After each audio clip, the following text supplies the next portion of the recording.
que brinda respuesta de las provincias de parques nacionales y en algún que otro caso extraordinario, acaba también.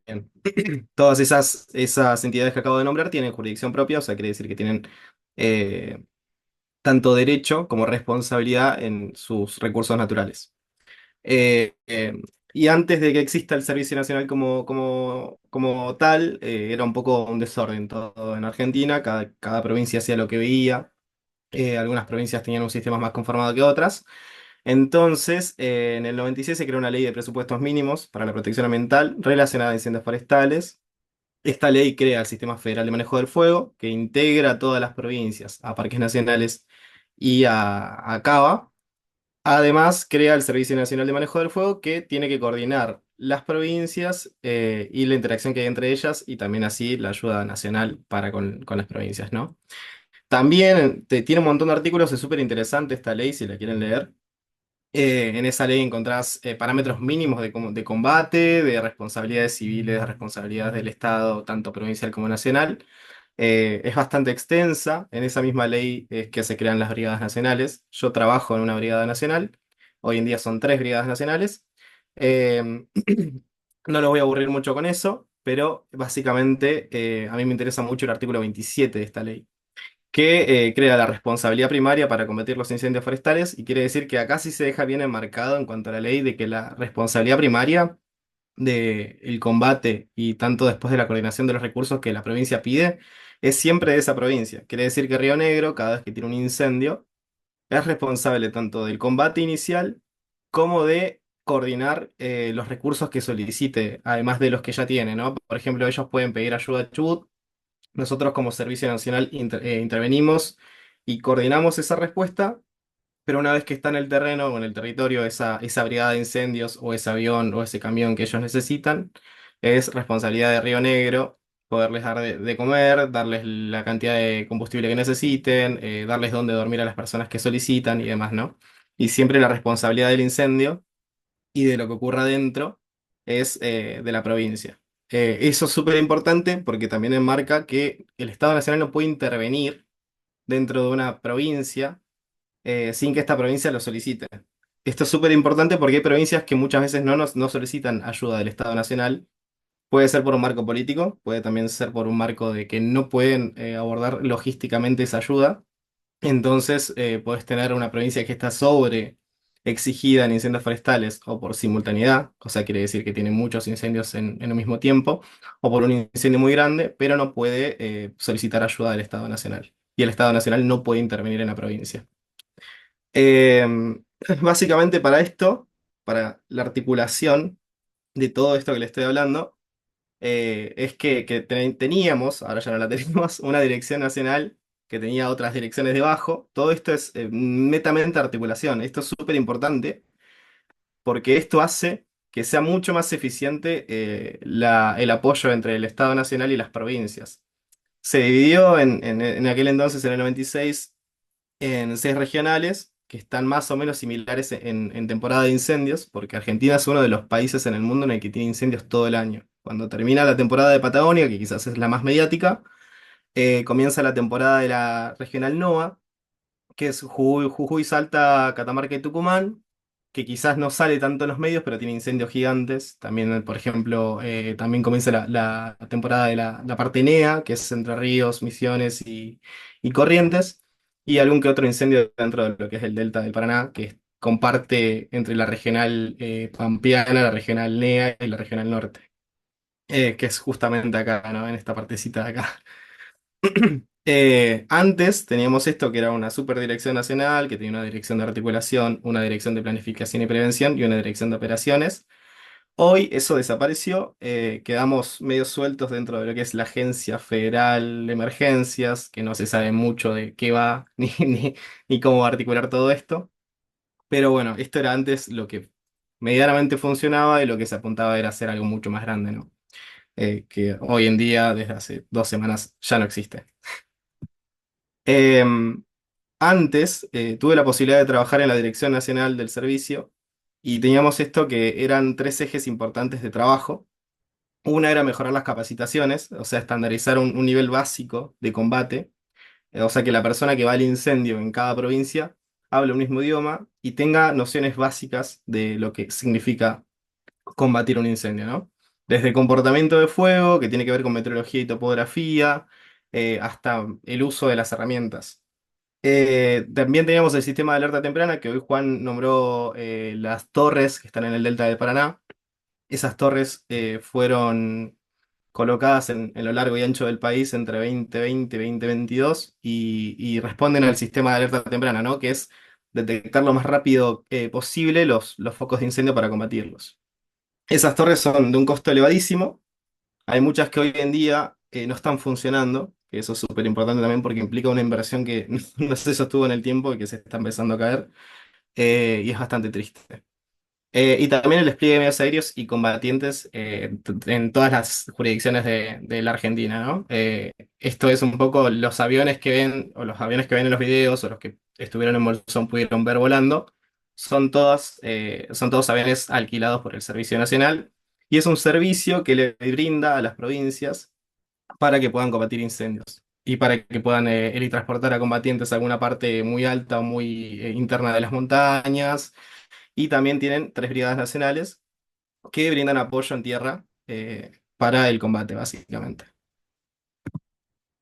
Y un poco saliendo de esta parte que es súper importante para mí, pero que entiendo que también es bastante engorrosa, es súper importante conocer la articulación en sí del servicio y cómo funciona todo lo de las leyes en Argentina. También es importante saber qué hace un combatiente, ¿no? Porque es algo que quizás yo tengo súper naturalizado, porque vivo en una zona donde hay combatientes desde el año 96, 94 más o menos, pero en otros lugares de Argentina que nosotros somos casi todos en el país pagos, es decir, que trabajan. Ah, perfecto. Básicamente un combatiente lo que hace es trabajar en incendios de bosque, de pastizal e interfase. El interfase básicamente lo que es incendios que transcurren en zonas urbanas y en zonas de bosque. Puede que esté un incendio ingresando desde un bosque a una zona urbanizada o al revés. Puede que el incendio se haya generado en una casa y esté comenzando a ingresar al bosque. También a lo largo de la carrera de un combatiente se convierte en un analista de comportamiento. Esto quiere decir que el combatiente tiene que comprender las nociones básicas que hacen al comportamiento del incendio, que esto va desde la cantidad de precipitación anual que hay, desde las temperaturas que tenés, a la altura a la que estás, el tipo de vegetación que tenés, el tipo de exposición del sol. Es súper complejo y a medida que vas teniendo más temporadas vas internalizándote más con esto, ¿no? Aprende a trabajar en equipo y trabaja en situaciones de estrés físico y mental. Físico, porque son jornadas de 8 a 16 horas súper extensas y en terrenos súper irregulares, con mucha cantidad de peso. Lo que ven acá es una foto mía y de un compañero cargando las mochilas, que es lo que llevamos todo el día mientras caminamos entre la montaña, básicamente, que es como hacer un trekking, pero con mucha más cantidad de calor y un poco más de peso y una herramienta manual casi siempre. Y mental porque estás en situaciones en las que no solamente corre riesgo tu vida, que en un punto quizás ya no normalizamos nosotros, sino que muchas veces, y más ahora con los incendios de interfase, te empezás a encontrar en situaciones donde tenés que lidiar con el estrés, además de la gente que se le está quemando la casa, de la gente que necesita salir y no sabe por dónde, el mismo estrés que tienen tus propios compañeros al estar trabajando en un incendio de una estructura, que no es algo normal para nosotros. Y para eso siempre estamos en una capacitación y entrenamiento constante. Esto es, todos los años salen cosas nuevas y todos los años hay que leer un montón. Y si esto te gusta, realmente siempre hay algo nuevo que aprender. Eh, También, lo de la toma de decisiones es súper importante porque para que ustedes puedan hacer un poco más de eh, poder comprender un poco más cómo trabajamos internamente nosotros. Básicamente lo que se hace en un incendio, vamos a poner el ejemplo del incendio de Machine, es primero elegir prioridades. Segundo, poder determinar el comportamiento actual y futuro del fuego, o sea, quiere decir qué está haciendo ahora y qué va a hacer en un futuro, para poder trabajar en los objetivos. pensando siempre en los recursos que tenemos, porque no tenemos un montón de recursos, y el tiempo que podemos emplear esos recursos, ¿no? Sabemos que tenemos 130 personas alrededor, de 130 personas entre Bolsón y Bariloche para trabajar en un incendio, que son seres humanos que después de 12 horas probablemente estén saturadísimos de cansancio. Y, por ejemplo, en este incendio lo que elegimos en prioridad fue básicamente las casas. O sea, el bosque queda en un segundo plano y lo que vos vas a trabajar en ese incendio son las casas. Y un poco lo que hace un analista de incendios, un combatiente que es analista de incendios, es poder observar dentro de las imágenes cosas que otras personas no pueden. Acá, por ejemplo, en la imagen que estoy mostrando ahora abajo, tiene algo, este incendio que es el de Machine, tiene algo que se llama pulsos convectivos. Cuando un incendio tiene un pulso convectivo, quiere decir que tiene tanta energía potencial que puede generar una propia tormenta. Es básicamente una nube de tormenta, como las de lluvia, pero es generada por la cantidad de energía que libera el fuego. Esto es súper increíble. También utilizamos otras herramientas, por ejemplo, hay varias satélites que te permiten ver las áreas pobladas y también los focos de calor. Acá a la derecha tenemos una imagen que es de un sensor de FIRMS que te muestra un área poblada y fuego alrededor del área poblada, ¿no? Esto también nos sirve a nosotros para evaluar qué hacer y cómo hacerlo. Acá tenemos también un poco del mapa que se hizo en un principio con el Servicio Provincial de Río Negro para el combate del incendio de Mallín. Básicamente es la distribución de recursos. Buscamos aprovechar el recurso al máximo y los distribuimos en varias zonas, sabiendo que en todas estas zonas que marqué en rojo hay casas. La forma de combate que tenemos nosotros es, generalmente y la más obvia, es enfriando el fuego con agua o aplicando agua. Es lo más normal y lo que más, cuando le preguntas a alguien que qué haces, es lo más simple de explicar.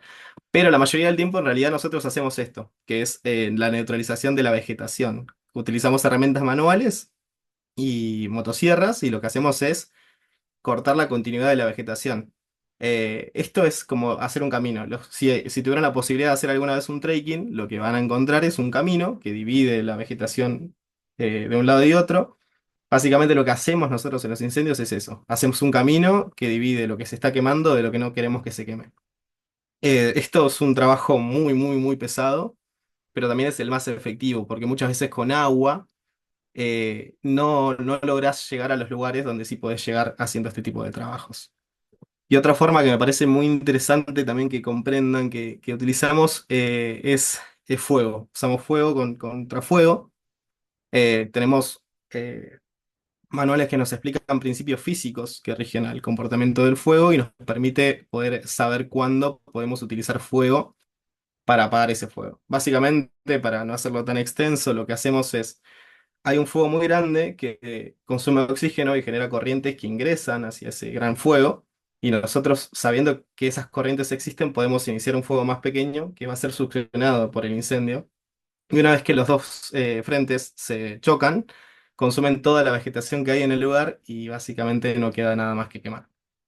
Esta forma acá en la Patagonia no se utiliza mucho. La imagen que están viendo es de la Brigada Nacional NEA, que está ubicada en Misiones, y esto es un incendio en Corrientes. En el delta del Paraná y en Corrientes es súper habitual utilizar esta técnica, pero acá en la Patagonia hay todavía un poco de prejuicio a la utilización del fuego, siendo igual que es una de las formas más efectivas para el combate. Yo soy un poco un militante de esta técnica porque implica un bajo costo, implica una forma muy menos exhaustiva para el combate para nosotros. La hemos podido aplicar en algunos casos dentro de algunas partes de la Patagonia, pero nunca oficializándolo, ¿no? Siempre desde un espacio en el que no se le explica a la gente lo que se está haciendo. Pero sí hemos podido observar que nos ahorramos a veces días de trabajo aplicando esta forma y dejamos siempre un área bastante segura cuando utilizando fuego. Así que esto es un poco lo que nosotros hacemos. Usamos agua, usamos herramientas manuales y eventualmente también usamos fuego para el combate. Y ahora los dejo de nuevo con Juan. Igual clarísimo, va, por lo menos a mí que me interesa muchísimo el tema, me parece que espero que haya despertado preguntas después para, para los chicos. Y el otro invitado hoy es Javier Groff, él es doctor en biología por la Universidad del Comahue, donde también se desempeñó como docente, es técnico principal en CONICET, fue director regional de conservación en parques nacionales y subsecretario de recursos forestales en Río Negro. También está allá en la zona. Y bueno, la idea de invitarlo era también porque su trabajo está abocado al tema de la restauración de los incendios. Así que Javier, bienvenido. Gracias por participar. Ahí. Bueno, muchísimas gracias por la invitación. Yo, por mi experiencia personal, voy a hablar un poquito de la cuestión de la restauración, pero también de la gestión, ¿no? O sea, ¿en dónde es que se marca la restauración? Vamos a ver desde dónde vemos nosotros a los recursos naturales, ¿no? Hubo una visión más bien bucólica cuando se empezó a ver la naturaleza, cómo proteger la naturaleza primero de esas áreas de belleza singular, no sé, habrán visto Yellowstone, cuando se empezaron a crear las primeras áreas protegidas, y después durante la década del 50 hasta el 90 más o menos se pensaba en esto, en conservar muestras representativas de nuestros bosques, y hoy pasamos a una visión luego de la población el convenio de diversidad biológica, de lo que es el manejo sostenible, ¿no? De los recursos naturales. ¿Qué es básicamente el manejo sostenible de recursos naturales? Bueno, esta relación que se da entre la sociedad y las acciones de manejo que realizan los ecosistemas, que va a intervenir mediante una serie de relaciones en cuanto a la calidad del paisaje en efectos locales, regionales y hasta globales, ¿no?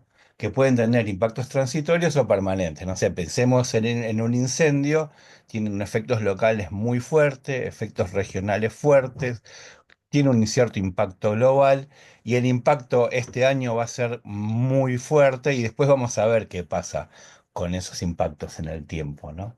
Y bueno, y eso nos da una serie de principios en los cuales nosotros deberíamos comportarnos respecto del manejo de los recursos naturales, que son los principios de prevención y precautorio.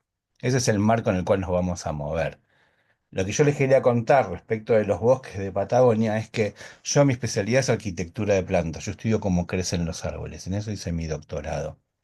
Y entonces, uno en general lo que ve de las plantas es como una foto, pero cuando uno ve las fotos aéreas, por ejemplo, en este caso, la Reserva Natural Urbana Morenito Esquerra, acá ubicado en el oeste, cerca de la Laguna del Trébol, ve que en el lapso de dos generaciones humanas, si lo ven arriba, eran campos de trigo y abajo en 2012 es bosque.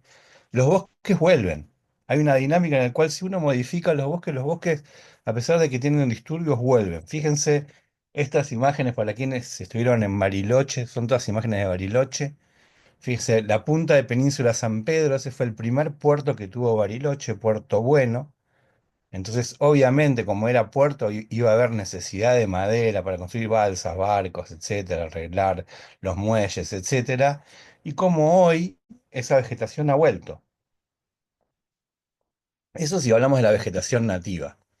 Pero, ¿qué pasa? Y fíjense, les quería dejar también una historia, es que los incendios no son recientes. Esto es un mapa de la zona de Bolsón, de Baile Willis, del año 1910, o sea, tiene más de un siglo, en el cual ya este geógrafo, es un geógrafo, además, de Estados Unidos, reporta ya amplias zonas quemadas en la Patagonia Norte. El libro se llama La Patagonia Norte.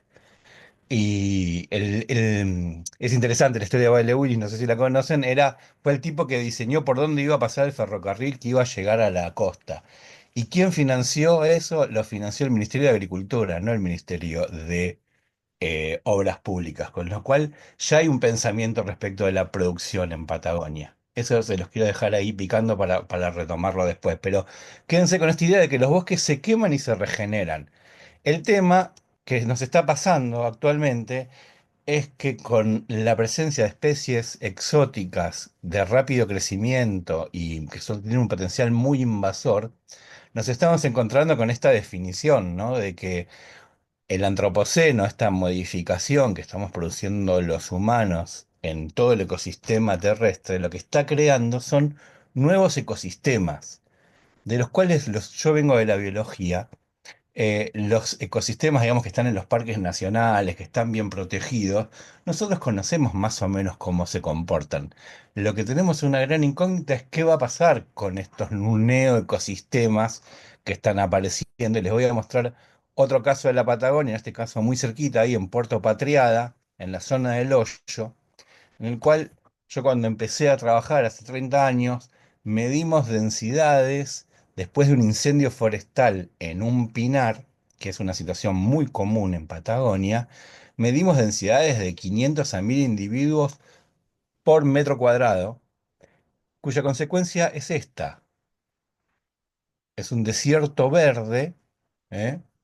Esto es después del segundo incendio, en el cual no hay ni hormigas en esos bosques. Y realmente no sabemos qué hacer y cómo manejarlos. En cambio, en los bosques nativos, más o menos algunas ideas tenemos, pero con estos ecosistemas, quédense con esta idea de que estamos creando nuevas cosas que no sabemos cómo se van a comportar.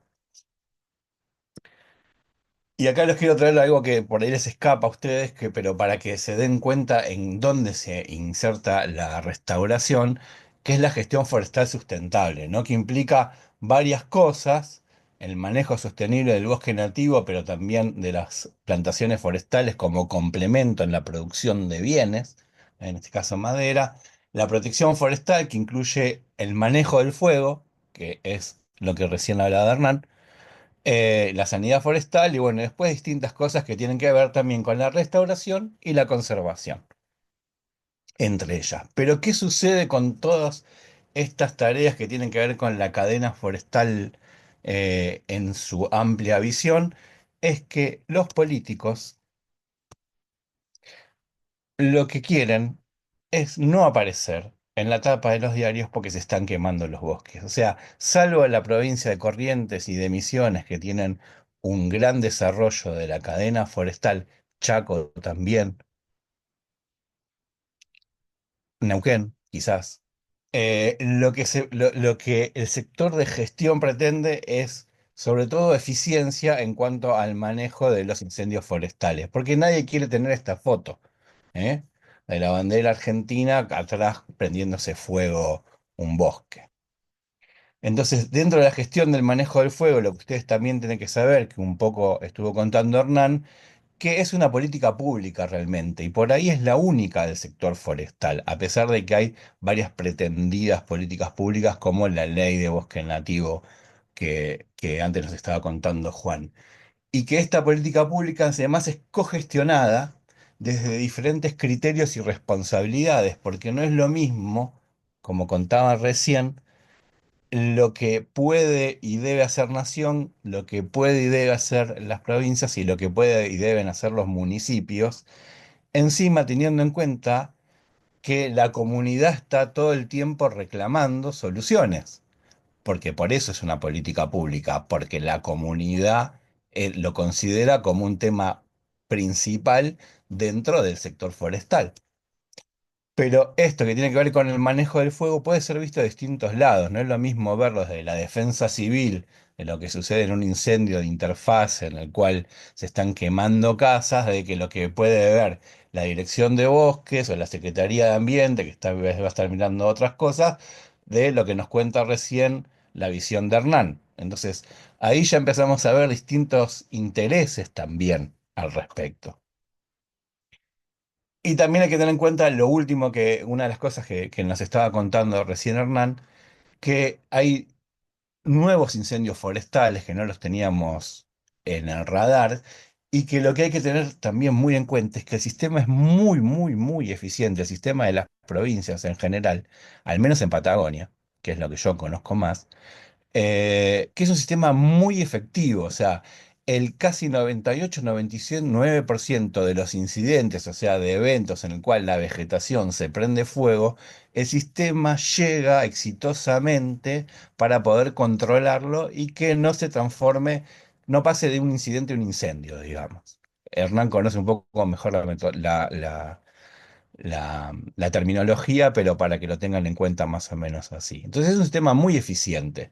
El problema son estos grandes incendios que sucedieron sobre todo después de Cholila, pero hubieron otros. En el año 99 estuvo el incendio de Catedral, pero digamos, en los últimos años tenemos muchos incendios forestales que para que lo puedan dimensionar ustedes, porque viven en la ciudad y es muy difícil a veces de poder dimensionar, fíjense esa foto.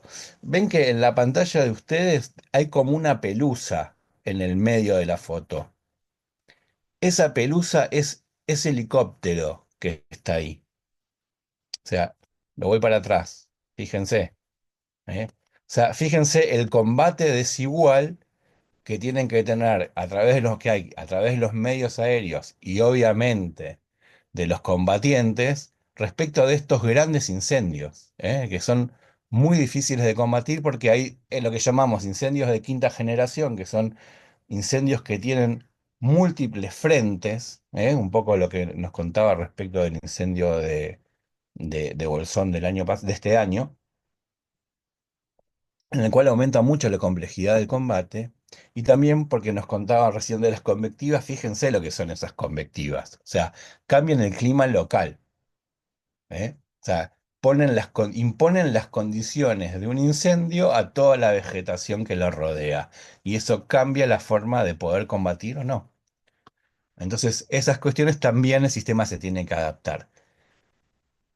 Recién lo contaron, pero digamos más o menos las tareas que desarrolla el sistema de lucha contra incendios forestales es la de planificación, la de prevención, la presupresión, que esto es importante, es la disminución del combustible, es fundamental el combustible, el oxígeno y la ignición para que haya un incendio forestal. Si no hay combustible, que era lo que contaba recién Hernán respecto del trabajo que ellos hacen en cada incendio, el fuego no puede seguir propagando. Entonces, si disminuimos el combustible, que el combustible es madera y ramas, vamos a bajar o probablemente bajemos la incidencia de los incendios, después la detección, el combate y después la evaluación de lo que se hizo. Esas serían más o menos las tareas que hay que realizar. Lo que ustedes tienen que tener en cuenta respecto de esta política pública es que tiene muchos costos. Yo después les voy a contar algunos de los costos, que cuánto cuesta un incendio forestal, porque es importante para poder planificar esto de las decisiones que estábamos hablando. Fíjense en ese gráfico, ¿no? Eh, la prevención de incendios, según la FAO, es sin duda la mejor inversión que podríamos hacer. ¿Eh? Pero a mí me tocó estar a cargo de algún organismo de lucha contra incendios forestales y fíjense lo que sucede en Argentina. Apenas entre el 2 y como mucho el 7% se invierte en prevención. Muy, muy poco. Y cuando hablo de prevención, hablo de prevención y presupresión, o sea, tareas que se hacen en el terreno para evitar que haya igniciones. O sea, muy, muy poco hay de inversión en prevención. Hay inversión en monitoreo y detección temprana porque el sistema es muy eficiente y tenemos muchos sistemas, desde las cámaras hasta sistemas de georrayo que nos dicen dónde están y cuál es la densidad de rayos que han caído luego de una tormenta. Y acá me quiero detener un segundito. Quienes habitamos la Patagonia Norte, hasta hace menos de una década, o por ahí un poco más de una década, entre hace 10 15 años, las tormentas eléctricas en Patagonia por el sistema de circulación atmosférico siempre resultaban ser en enero, febrero a la tarde los días de calor que había nubes así, cumulus limbus, que desarrollaban por ahí, los traía el viento, los traía desde la estepa a la zona de los bosques y teníamos una tormenta de rayos y por ahí algún incendio. Los últimos incendios con rayos han sucedido en diciembre a las 7 de la mañana, en un 7 de diciembre a las 10 de la mañana, un 10 de diciembre a las 2 de la tarde, o sea, el sistema está cambiando y esto es lo que estamos viendo respecto al cambio climático, de efectos concretos de cambio climático. Eso es muy importante. Por eso también la inversión en monitoreo y detección temprana incluso incluyendo satélites, incluyendo toda la parafernalia tecnológica que podamos tener, es muy, muy, muy importante y hace el sistema que sea efectivo. Respecto del combate y la extinción, ahí tenemos que empezar a ver un poco qué es lo que se puede hacer.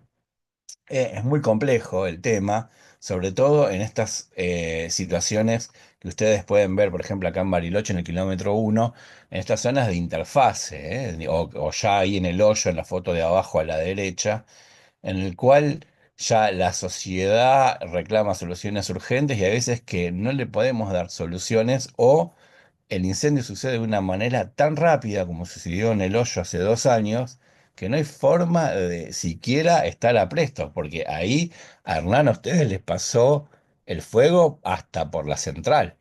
O sea, el fuego pasó por la central de Hernán. Con eso quiero decir que la velocidad fue enorme. Hay incendios que son muy, muy, muy, muy difíciles de combatir y en estas zonas interurbanas de interfase se corre además mucho riesgo y las decisiones que hay que tomar son de mucha urgencia y a veces no se cuenta con todos los recursos que los decisores de decisión, los tomadores de decisión, desearían tener.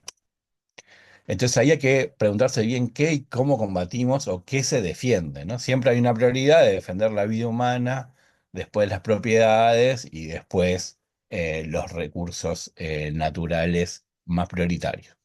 Esa sería como la escala. Respecto de la predicción del comportamiento del fuego, desde el sistema de ciencia y técnica, hoy tenemos modelos muy buenos. Esto fue un modelo que del primer incendio del Stephen Martin, uno grande que hubo hace 2 años, 3 años, perdón. Sí, no. Sí, 3 años, casi 4. En el cual nosotros pudimos predecir el comportamiento del fuego con precisión. O sea, uno ve ahora cómo se comportó este fuego y se comportó más o menos igual que nosotros pudimos predecir el primer día del incendio, dándole distintas variables. O sea, hoy por hoy tenemos herramientas predictivas para poder saber más o menos cómo se va a comportar el fuego. Entonces, estamos preparados para hacer un combate estratégico, para decir a los combatientes, no, vamos a combatir solo en las ventanas temporales y espaciales en el cual podemos resultar un combate efectivo, en vez de mandarlo todos los días a que hagan una línea desgastándose, poniendo en riesgo su vida principalmente, porque como ustedes vieron, ellos trabajan al lado del fuego. O sea, me estamos poniendo como sociedad gente a que esté combatiendo muchas veces al Pepe al lado del fuego. Entonces, me parece que tenemos que ser mucho más inteligentes en cuanto al uso de todos los recursos, los naturales, los humanos y también los económicos. Y ahora les voy a contar, por ejemplo, acá tienen solo de costos operativos eh, de un incendio forestal en el año justo enfrente de donde se quemó el Amprale, que se quemaron 6.600 hectáreas y fíjense los costos, ¿no? Son enormes. Este fue un incendio relativamente chico, 4,5 millones solo de costos operativos del incendio. No estamos evaluando ni los costos de la infraestructura afectada, ya sean casas o alambrado o ganado, por ejemplo, la afectación productiva que tiene esos campos que se quemaron, y menos aún porque no lo hacemos, realmente no lo hacemos respecto, hay formas de calcularlo, pero no se hace, porque apenas se hacen los cálculos, los costos operativos, los costos ambientales, o sea, cuántos servicios ambientales perdimos, cuánta biodiversidad perdimos, cuánto va a costar que esa biodiversidad y esos servicios ambientales principalmente se recuperen. Y cuando hablo servicios ambientales, les estoy contando que es la electricidad que a ustedes les llega a Buenos Aires, porque el agua pura que sale de los bosques, de los ríos, de los parques nacionales de Patagonia, es la que alimenta la cuenca del Comahue que le lleva la electricidad a Buenos Aires en un porcentaje alto. A eso yo me refiero con servicios ambientales. porque hay que empezar a ser concreto en cuanto a los cálculos. Eso es muy interesante porque lo que estamos discutiendo, cuando uno discute con los tomadores de decisiones, en general es presupuesto, es dinero, qué hacemos con qué cosa. Entonces, fíjense en esta estructura de costos que más o menos el 90 o el 95% del gasto son helicópteros y aviones, cuya efectividad son muy, muy, muy efectivos en las primeras horas del combate, pero en estos incendios grandes, grandes, grandes, son muy efectivos también para defender infraestructura, las casas de los pobladores, pero para ir a combatir el incendio al terreno abierto, digamos, a la montaña, no resultan tan efectivos. Y si este año tuve la ocasión de tener las planillas de costo, de las planillas de despacho de todos los incendios que hubo en Patagonia, el costo total más o menos deben ser unos 40 50 millones de dólares, pero mucho es traslado de personal, más de la mitad. ¿Eh? Entonces ahí estamos viendo que ah, estamos al menos por hectárea, gastando un montón de plata solo de costos operativos. Entonces uno podría pensar, bueno, esto es lo que yo decía la presupresión, ¿es posible financiar una silvicultura preventiva? Porque hay que demostrar que se puede hacer. Hicimos un estudio en el año 2019 y miren, hay un montón de superficie en Patagonia, solo a los costados de los caminos, o sea, pensando que estamos sacando, porque una de las cosas, el mapa del medio es el mapa de la probabilidad de ignición en función del combustible entre Bariloche y la zona del Bolsón. Pero eso es a los costados de los caminos, principales y secundarios. Y fíjense, la producción de biomasa, o sea, en toneladas por año, es muy alta. Con todo esto se podría financiar lo que acá en Bariloche se llama el Plan Calor, que es la entrega de leña a la población que no tiene acceso a la red de gas durante el invierno, porque acá los inviernos son crudos. Tenemos 5 grados bajo cero, 10 grados bajo cero, no un día. 10 15 días. Y yo con eso no les quiero contar los problemas que son. Los que son de Patagonia, por ahí lo saben, pero se congelan las cañerías, es todo un problemón. O sea, más allá del frío que uno pueda llegar a pasar. Entonces, nada, acá hay un recurso que se podría llegar a utilizar. ¿Y cuánto cuesta? Porque el otro ya teníamos el costo por hectárea. Bueno, una de las cosas es que no tenemos experiencia de manejo de combustible a una escala importante, que sirva como modelo. Somos científicos, siempre hacemos las cosas a escala chiquita. Entonces, una vez le pedí a un amigo que lo podía hacer, que tenía la estructura de costos como para hacerlo, y lo hicimos. Ahí era una empresa, y lo hicimos 20 hectáreas y manejamos, y nos costó 1.900 dólares la hectárea, contra solo de costos entre 700 y 800 de ir a combatir el incendio. O sea que estamos en unos 1.000 dólares de diferencia sin tener en cuenta todos los otros costos. No es tanta plata para poder tener recursos que son útiles hoy, como leña y postes, pero que además nos van a dar un recurso forestal que nos va a permitir no explotar el bosque nativo a futuro. Entonces, por ahí los costos se igualan, ¿no? Los costos de intervención. Y ahí podemos empezar a discutir. Bueno, y llegamos a la restauración, porque todo esto es importante para poder decir, bueno, ok, ¿y cuánto vale la restauración?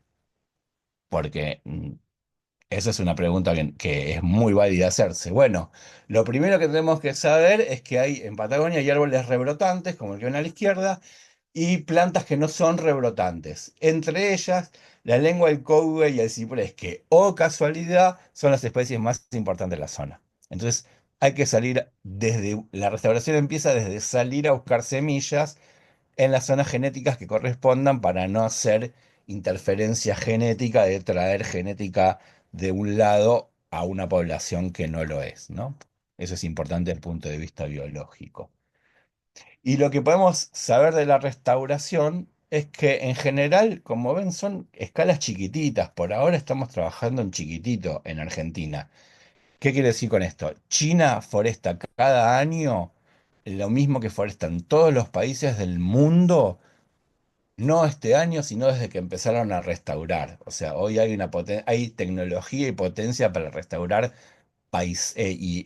perdón, tecnología y conocimientos para restaurar a escala de paisaje. Solo que, como van a ver, es muy costoso. Entonces, lo primero que tenemos que hacer en Patagonia es establecer prioridades. Lo primero que se hace después de un incendio es evaluar la severidad, o sea, cómo la intensidad del fuego afectó la regeneración de la vegetación. Eso lo vamos a hacer ahora en estos meses, aprovechando el otoño que empieza a haber rebrote. Uno ya puede ver, evaluar qué lugares fueron altamente afectados, que el fuego cuando afecta muy severamente quema todo el perfil del suelo, porque el fuego muchas veces va por abajo, va por las raíces. Uno puede ver videos en internet como aparece debajo del suelo y uno no ve llama, pero hay fuego. En otros lugares quema todo, todo, todo y el suelo se mineraliza. A partir de ahí hay que tomar ciertas decisiones. Por supuesto, una vez de tener la seguridad, hay que planificar para poder disminuir sobre todo las amenazas futuras que tienen que ver con la erosión, ¿eh?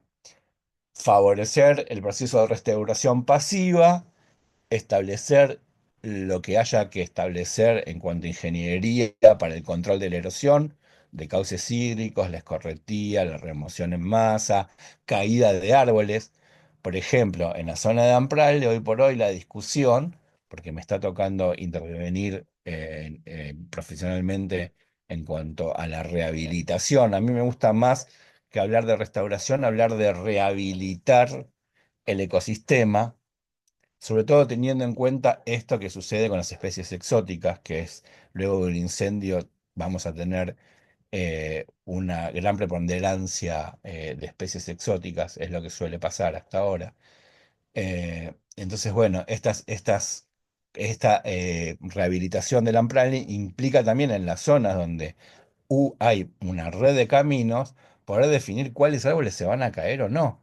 Porque los que se quemaron, muchos se van a caer. Y si se van a caer arriba del sendero, el riesgo es muy grande para la gente que va por el sendero. Entonces, bueno, hay una discusión muy interesante, pero son esas decisiones que uno tiene que tomar.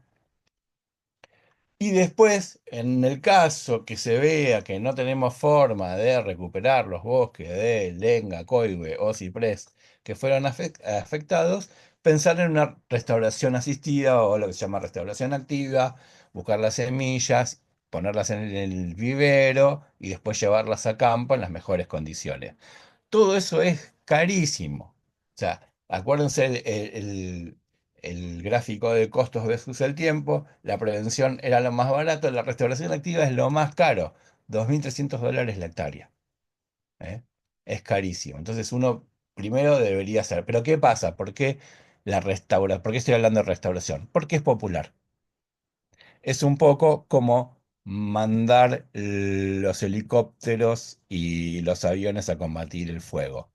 Es un placebo, de alguna manera, para políticos y público en general, de que se está haciendo algo. Pero es lo mejor que estamos haciendo y no sé, depende del caso.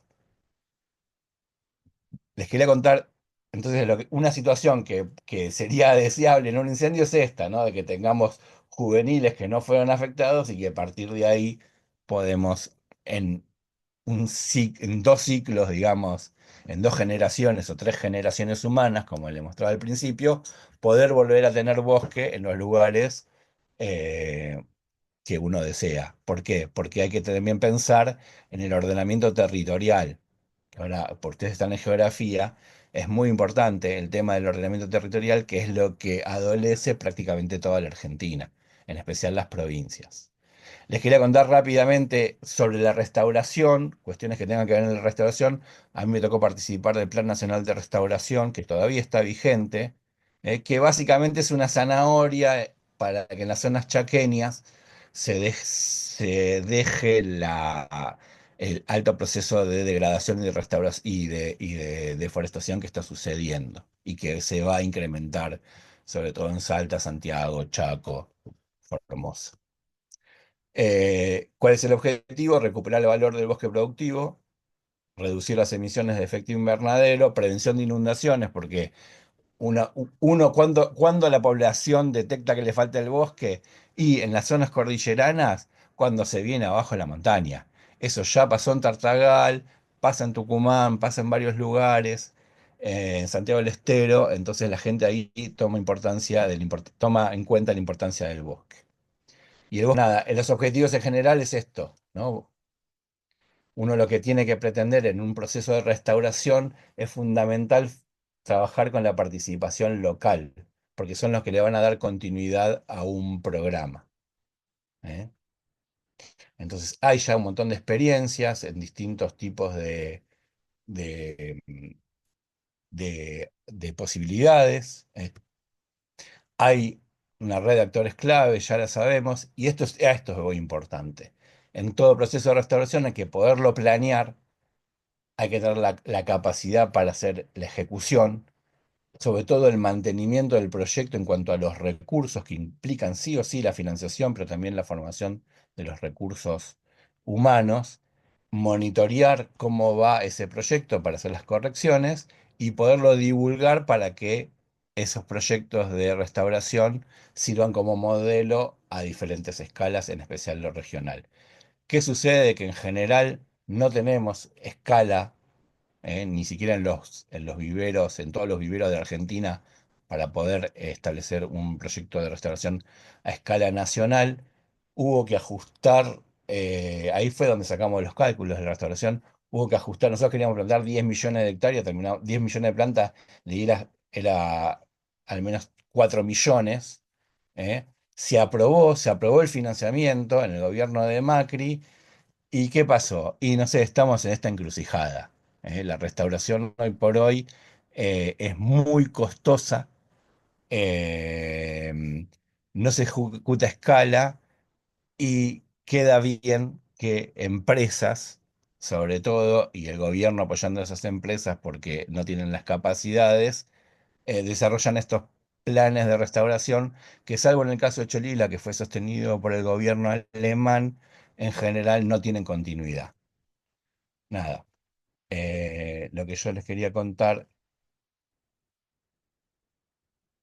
al final era esto, que eh, ustedes son geógrafos y una cosa muy importante es que para que todo esto se pueda llevar a cabo en un marco lógico, lo que necesitamos es poder resolver los problemas territoriales que todavía no fueron resueltos, ya que no hay ordenamientos territoriales, hay solo ordenamientos territoriales sectoriales, ya sea del sector hídrico, de bosques, falta planificación y faltan resolverse conflictos sociales. Y esto, si no los resolvemos, va a ser muy difícil avanzar. Por último, eh, esto, ¿no? Tenemos que conocer nuestros bosques, es muy importante. Ustedes viven en Buenos Aires, visítenlos. Y sobre todo, muchas gracias a los combatientes que son los que ponen el cuerpo cada vez que hablamos de incendios forestales y nunca nos tenemos que olvidar de ellos. Yo considero que hay suele ser un tema recurrente en el momento de en verano, cuando se desata la emergencia, la tragedia, es tapa de diario, van todos los móviles de televisión, pero después, bueno, se controla, surgen nuevas prioridades, nuevos temas están en agenda, y medio que se olvidan o quedan ahí eh, en la nada hasta el verano siguiente, cuando volvemos a tener estas noticias y quizás como decía Hernán, bueno, la primera reacción es ¿dónde están los helicópteros? Necesitamos más aviones, necesitamos más esto, y estamos viendo que hay un trabajo que se puede hacer a lo largo de todo el año estratégico, dónde fijar prioridades, dónde fijar roles, y que eso creo que es lo que está faltando. Bueno, no sé si alguno de los alumnos, de los chicos, tiene alguna pregunta para cualquiera de los invitados. A mí particularmente respecto a lo último que planteaba Javier, me surgía la duda entonces, no estaba al tanto de los costos de reforestación que eran tan elevados, que quizás haya que apuntar las campañas más a estos trabajos de supresión, de raleo, de limpieza de renovales de pino, de ir a trabajar en ese momento, digamos, cuando los plantines que crecen así, como cualquier exótica, van invadiendo donde las condiciones del ambiente se lo permiten.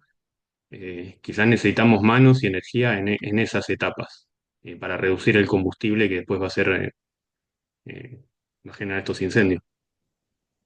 Sí, va un poco por ahí.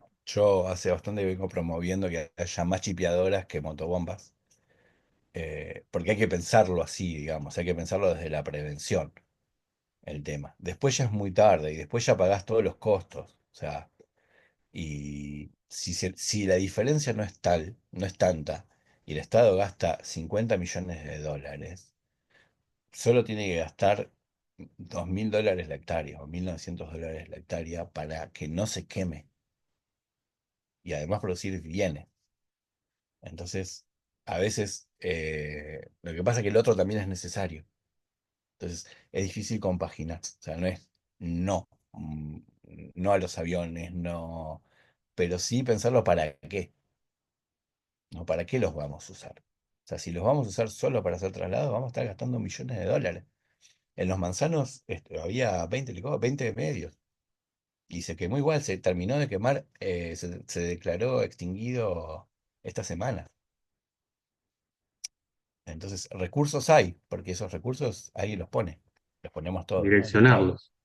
Y Entonces esto hay que también, bueno, pensar en qué hay que ser inteligentes y ver en qué lo usamos. Y las autoridades en general, los técnicos en igual, todos coincidimos en que sí, pero es muy difícil que el tomador de decisión tome la decisión que haya que tomar, porque el placebo sirve. Pero si uno le esto, muestra los números, porque ahí, acá es donde está interesante ver los números, cuando vos empezás a mostrar, nos cuesta tanto, ¿para qué? Y bueno, dale, usémoslo más inteligentemente. y eso lo vinculaba Hernán, quizás vos desde tu experiencia que puedas comentar qué es lo que ves en este sentido de destinar fondos. Quizás estamos hablando de esto, de los aviones, de los helicópteros. Javier nos contaba de los millones de dólares que implica, y quizás desde el punto de vista de un brigadista, qué es lo que necesita, digamos, en el momento de la emergencia, desde lo más básico se me ocurre, ¿no? Se te ha planteado esa pregunta internamente desde tu experiencia o cómo lo ves. Sí, de hecho, un poco comenzar a investigar y a estudiar desde otros ámbitos, un poco darme cuenta de que estaba teniendo demasiados episodios de combates en escenarios que son fuera de capacidad de extinción, o sea, que sobrepasan la capacidad de combate. Y un poco esto fue pensar, bueno, ¿qué puedo hacer antes? ¿O qué se debería hacer antes para que esto no ocurriese, ¿no? De hecho, el ordenamiento territorial es algo que a mí todo el tiempo trato de investigar más y de ver desde qué espacio lo puedo promover, porque es clave no solo en cuestiones de que, obviamente, que es la estructura y la vivienda de una persona, sino también la seguridad de esa persona y la seguridad mía, sobre todo, y de mis compañeros, porque encontrarse en esas situaciones, o sea, no haber hecho nada antes, y encontrarme en una situación en la que tengo que elegir entre qué casa salvar y qué casa no, no solamente es decidir qué vida se salve y qué vida no, porque es la vida completa de una persona muchas veces, sino también que me encuentro en una situación totalmente de peligro innecesaria para mí. Y en cuanto a los manzanos y la cantidad de medios que se exigen, también me pasó en el incendio de Lago Martín en 2021, también darme cuenta de esto de, estoy ingresando a un lugar que es totalmente innecesario que ingrese, me están enviando a hacer una línea que sé que se me va a pasar, estoy trabajando 5 o 10 días ya porque es al pedo, porque no sé que esta línea no es efectiva, porque este trabajo no va a ser efectivo, se está gastando un montón de plata y encima estoy exponiéndome a un riesgo totalmente innecesario. De hecho, en ese incendio tuvimos un compañero con una fractura de fémur y de cadera, que se recuperó recién este año. Y eso es parte también de que los tomadores de decisiones se encuentran quizás en una situación súper compleja que es, hay una exigencia tanto del marco político como del marco social para que se haga algo. O sea, se haga algo desde un desconocimiento totalmente de las personas, que no es culpa tampoco de las personas, porque obviamente nosotros no somos tampoco tan eficientes comunicándonos. Y eso nos lleva a estas situaciones, ¿no? De que de abajo y de arriba se exigen y el tomador de decisiones tiene que mover algo, sea tirar billetes, o sea, tirar agua con un avión, o sea metiendo gente innecesariamente a lugares que son exponencialmente peligrosos. Mm. Sí, quería retomar un poco el tema del ordenamiento territorial y la restauración. Por ejemplo, ahora se da, que por eso es muy importante el tema del ordenamiento territorial.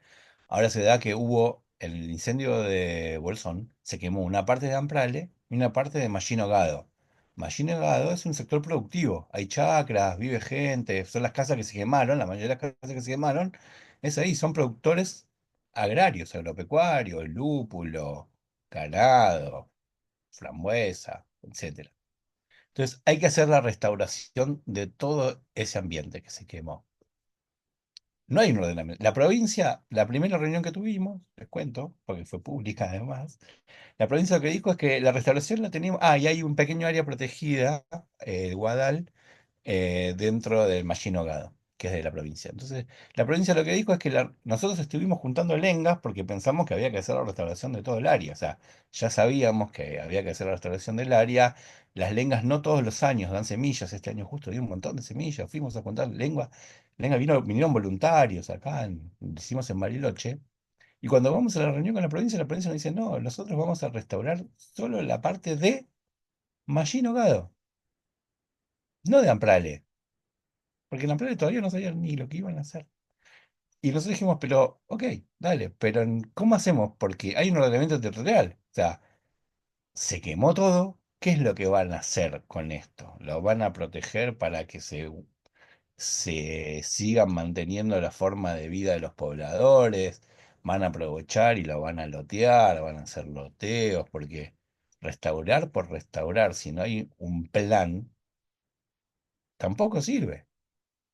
Es gastar también pólvora en chimango. Ahora quieren hacer Amprale, que está muy bien, porque Amprale ahí va a haber que restaurarlo.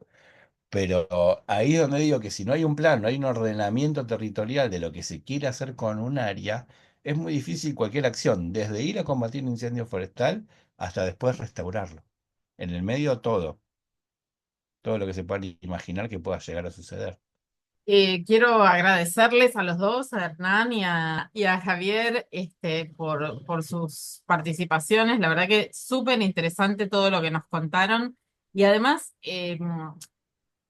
a nosotros, al grupo de estudiantes de Introducción a la Geografía, digamos, nos sirve un montón porque nosotros estuvimos planteando en las clases anteriores muchas de las cuestiones que ustedes hoy comentaron por ahí de manera un poco más general, un poco más teórica, pero hablamos de servicios ambientales, hablamos de antropoceno, hablamos de desarrollo sustentable, hablamos de un montón de las cosas que ustedes fueron comentando hoy en general y ustedes lo bajaron a tierra de una manera muy clara, ¿no? O sea, cómo todas estas ideas, estos conceptos que nosotros venimos trabajando, tienen un anclaje muy concreto en situaciones bien reales, ¿no? Bien concretas, y cómo también este tipo de problemáticas ambientales, como puede ser el caso de los incendios, pero creo que aplica a muchas otras situaciones también, tienen tantas dimensiones, ¿no? O sea, son súper complejas porque tienen una dimensión, bueno, que Pues claramente son tiene que... socioambientales, ah, ¿no? Digo que perdón, son socioambientales. Yo claro, últimamente ya no veo más problemas ambientales. Los problemas no total, son más ambientales, son socioambientales. Inclusive en totalmente. la parte más recóndita del más aislado de los parques nacionales. Ujú. Sí, bueno, esa es la mirada que nosotros promovemos también, ¿no? Y digo, por un lado, sí, la dimensión más estrictamente biológica, si querés, o ecosistémica, pero lo económico que vos mencionabas, Javier, lo que mencionaba Hernán respecto de las jurisdicciones, ¿no? De la superposición de jurisdicciones, de la necesidad de coordinaciones, de quién tiene la responsabilidad última de definir la política o de guiar la política en relación a ciertas circunstancias. O sea, cómo esto, ¿no? Lo jurídico, lo económico, lo ambiental, lo social, todo se superpone y todo se combina en estas situaciones tanto en la emergencia del problema como en su eventual solución, ¿no? En su eventual resolución.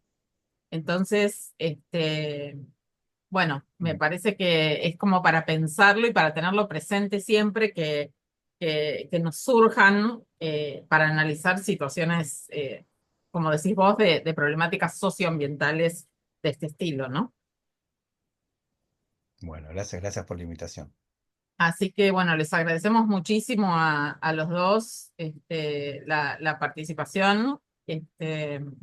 Me quedé pensando en lo que dijiste, Javier, de las semillas. ¿La lenga y el ñire no vuelven a crecer solos después del No, incendio? el ñire sí, la lenga, el coigüe y el ciprés. Ah, la lenga, el coigüe y el ciprés. El ñire sí, el ñire que está abajo, el ñire siempre va a rebrotar. Ok. Es una especie rebrotante. Y de hecho, la configuración del paisaje va a depender mucho de cómo van a quedar distribuidos, por eso hay que hacer el estudio de severidad, cómo van a quedar distribuidos esas especies. Porque donde la severidad fue menos, el coihue por ahí puede largar las semillas, o el ciprés puede largar las Ujú. semillas.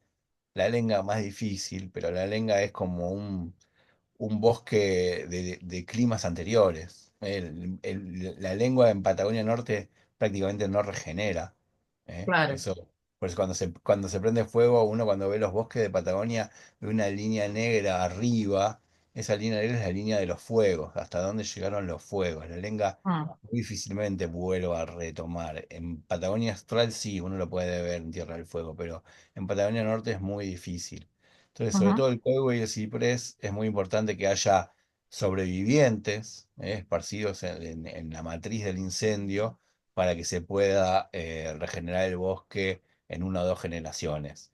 Si no lo hay, por ahí hicieron un bosque de ciprés o de coigüe, valga la pena intervenir. En Cholilas hizo eso con la lenga y es Ujú. muy exitoso lo que hizo el CIEFAP con la lenga, o aparentemente es muy exitoso. Estamos hablando de regeneración a través de núcleos de 9 10 individuos que van a sobrevivir 2 o 3 que dentro de 30 40 años van a largar semillas en Mm. ese lugar para que empiece a haber un ciclo de regeneración si el clima lo permite. El Porque clima si vamos ayuda. hacia un clima más seco, en el cual se establece un matorral, porque el tema son estos switch que se dan de vegetación. Cuando un bosque de ciprés, un bosque mixto de coigüe y ciprés, se quema con una severidad alta, lo que van a quedar son los rebrotantes. Y entonces vamos a pasar de un bosque a un matorral Mm. de un bosque que en general, bueno, es eh, que no le gusta el fuego, a un a un matorral que le guste el fuego. La dinámica del fuego retroalimenta el matorral. Entonces el matorral cada vez es más matorral. Ujú. Entonces perdemos el bosque. Esas son Digo, la las dinámicas que importancia se dan en nuestros bosques de en Patagonia, ¿no? de conocer las especies nativas, porque también desde el punto de vista del turismo, muchas veces uno, o he visto turistas que llegan a Bolsón o a esta zona y ven los pinares y dicen qué lindo el bosque. Bueno, si Ujú. conocemos nuestras especies nativas, los pinares son bombas de tiempo, no son lindos. O sea, lo mejor que podemos hacer es erradicarlos. Es una especie Mm. exótica que ha invadido y así como la rosa mosqueta y tantas otras especies están alterando los ecosistemas originales. Entonces, bueno, tener también más conciencia en ese sentido. Parece una pavada, pero no, no lo es. Mm. Sí, y al mismo tiempo lo que decía Javier también, ¿no? De cómo los ecosistemas actuales son diferentes de los ecosistemas nativos originarios, Es una que gran ya- discusión en que- conservación. porque Eso es, son eso es una, diferentes ya a esta altura del partido. Eso es una gran discusión en conservación. A mí me tocó ser director regional en parques nacionales y yo con mis técnicos tenía esta discusión. O sea, ¿qué es lo que queremos conservar? O sea, realmente, ¿qué es lo que queremos conservar? ¿Queremos conservar lo que vio Sayhueque, lo que vio el Perito Moreno, lo que vieron los que crearon los parques nacionales, Bustillo, Frey, los que vinieron acá? ¿O queremos conservar bosques resilientes para que se prendan menos fuego? ¿O queremos conservar ecosistemas boscosos que tengan una funcionalidad? ¿O qué hacemos con las invasiones? O sea, hoy por hoy, para mí, los problemas pasan por las invasiones, los problemas en ecosistemas terrestres. Los grandes ingenieros biológicos de los ecosistemas terrestres son las especies invasoras. Son los pinos, son el paraíso en Mesopotamia, o en Córdoba, el ligustro. Y lo que sucede con el jabalí, que no sabemos qué hacer con los jabalíes, que afectan ya los sistemas productivos. O sea, tanto en plantas como animales estamos teniendo esto que hablábamos, ¿no? De los neoecosistemas, que no sabemos ni cómo encararlo. Y bueno, hoy por hoy para mí la única forma de encararlo es, por ejemplo, a mí me tocó ahora estar trabajando con el jabalí en Río Negro, es a través de la evaluación económica. Empecemos a trabajar en la evaluación económica porque la única forma de convencer a los decisores es decirlo, esto hoy te cuesta X millones de dólares, mañana te va a costar 10 veces más. Vale. Entonces, hoy por hoy invertí en prevención porque es más inteligente. El problema que tenemos es que esta gente piensa en 4 años, mucho 8. Y entonces estamos pensando en políticas públicas en Argentinalandia. Y eso es muy complicado. Mucho para conversar y como dice ahí uno de los estudiantes, incentiva a seguir estudiando sobre estos temas y bueno, formarse más para poder tomar mejores decisiones, ¿no? La En geografía en ese sentido para mí es muy buena. Yo trabajo mucho con geógrafos y la geografía es muy buena porque son como los biólogos. Tienen una visión muy amplia del territorio.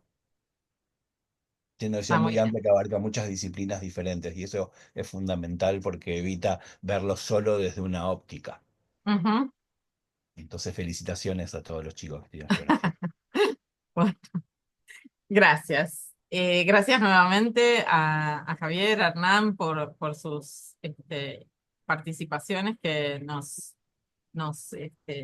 ampliaron un montón la mirada sobre estas problemáticas en particular.